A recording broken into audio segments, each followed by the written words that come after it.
আসসালামু আলাইকুম রহমতুল্লাহি ওবরাকাতু। আলহামদুলিল্লাহ আলহামদুলিল্লাহ আল্লাহ সুবহানাহু ওয়া তাআলার দরবারে লাখো কোটি শুকরিয়া। আজকে গুরুত্বপূর্ণ একটি প্রশ্নের উত্তর দিব। আপনারা দেখেছেন সম্প্রতি সময়ে ফেসবুক, ইউটিউব এবং সামাজিক বিভিন্ন যোগাযোগ মাধ্যমে শায়েখ আহমদুল্লাহর একটি বক্তব্য ভাইরাল হয়েছে। উনি বলেছিলেন রাসূল সাল্লাল্লাহু আলাইহি সাল্লাম নবী হয়েছেন 40 বছর বয়সে। ওনার এই কথার প্রেক্ষিতে গিয়াসউদ্দিন তাহেরি উনি শায়েখ আহমদুল্লাহকে আলটিমেটাম দিয়েছেন, বিভিন্ন কথা বলেছেন। এই প্রশ্নের উত্তর নিয়ে আজকে কথা বলবো।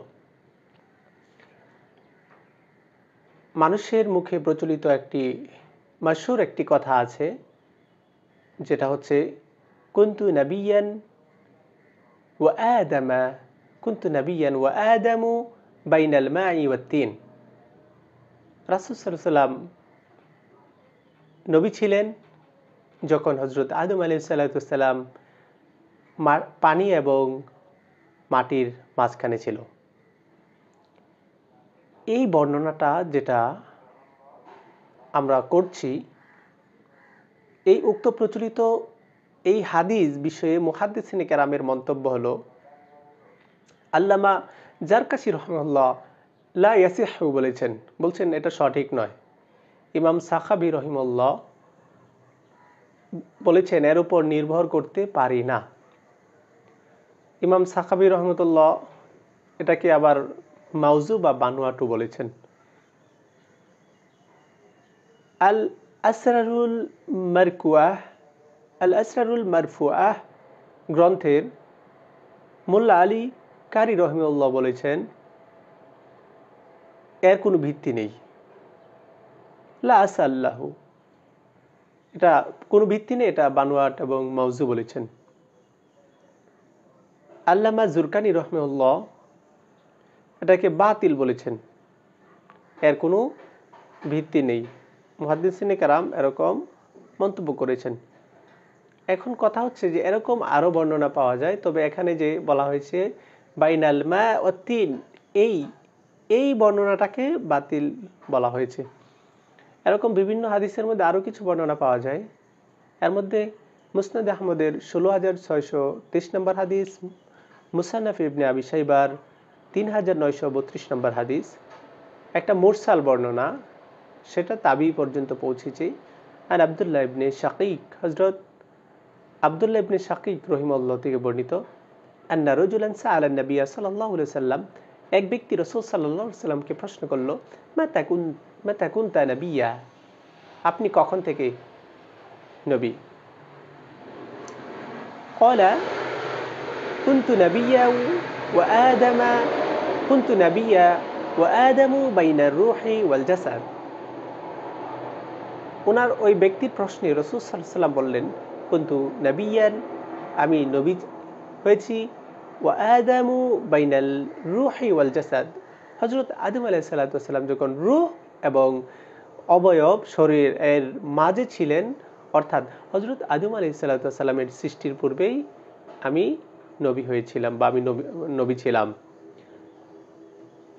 এই উপরোক্ত যে হাদিসটি বর্ণনা করলাম, মুসনাদ আহমদের ১৬৬৩৩ নম্বর হাদিস, এটা একটা মুরসাল বর্ণনা।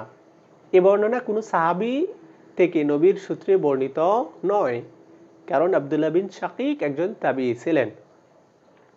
এই সংক্রান্ত আরেকটি হাদিস পাওয়া যায়, সেটি রয়েছে জামে তিরমিজির ৩৬০৯ নম্বর হাদিস, আন আবি হুরায়রা রাদিয়াল্লাহু তাআলা আনহু ক্বালু ইয়া রাসূলুল্লাহ, সাহাবা আজমাইন, সাহাবাদের একটি দল রাসূল সাল্লাল্লাহু আলাইহি সাল্লামকে প্রশ্ন করলো, মাতা ওয়াজাবাত লাকান নবুওয়াতু, হে রাসূল সাল্লাল্লাহু আলাইহি সাল্লাম, হে আল্লাহর রাসূল, আপনার নবুয়ত কখন অবধারিত হয়েছে, নির্ধারিত হয়েছে? ক্বালা, রাসূল সাল্লাল্লাহু আলাইহি সাল্লাম বললেন, ওয়া আদামু বাইনার রূহি ওয়াল জাসাদ, যখন আদম আলাইহিস সালাতু ওয়াস সালাম তার শরীর ও রূহের মধ্যে ছিলেন, তখন আমার নবুয়ত নির্ধারিত হয়েছে, নির্বাচিত হয়েছিল। এই হাদিসটি আগের দুইটা থেকে অধিক গ্রহণযোগ্য। এটা একে একেবারে বানোয়াট বলার কোনো সুযোগ নেই। যদিও কেউ একে জয়ীব বানানোর বলার চেষ্টা করেছেন, তবে এটা বাতিল নয়।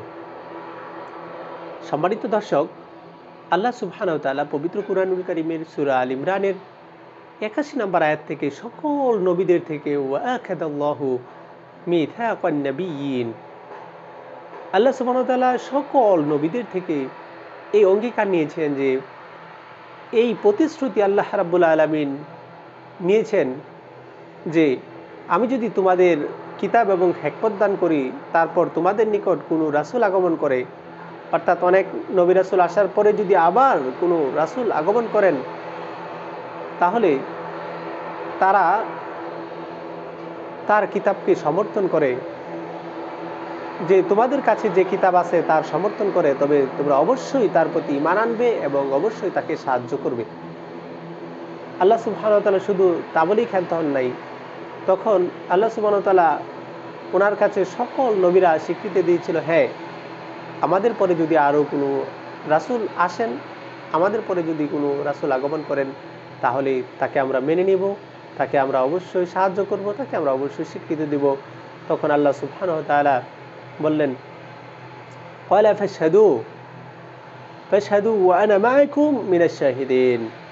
তখন আল্লাহ বললেন, তোমরা তোমরা স্বীকার তখন আল্লাহ সুবহানাহু ওয়া তাআলা বললেন, তোমরা সাক্ষী থাকো, তোমরা সাক্ষী থাকো, আমিও তোমাদের সাথে সাক্ষী থাকলাম।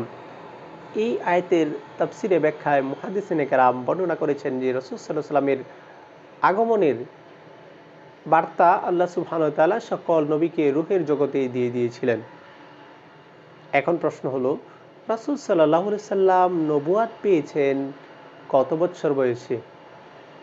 উপরোক্ত যে বর্ণনা করা হলো যে রাসূল সাল্লাল্লাহু আলাইহি সাল্লাম বলছেন, কুনতু নাবিয়ান, আমি নবী ছিলাম, ওয়া আদামু বাইনাল রূহি ওয়াল জাসাদ, আদম আলাইহিস সালাম রূহ এবং শরীরের অবয়বের মাঝে ছিলেন, অর্থাৎ হযরত আদম আলাইহিস সালামের সৃষ্টির আগে।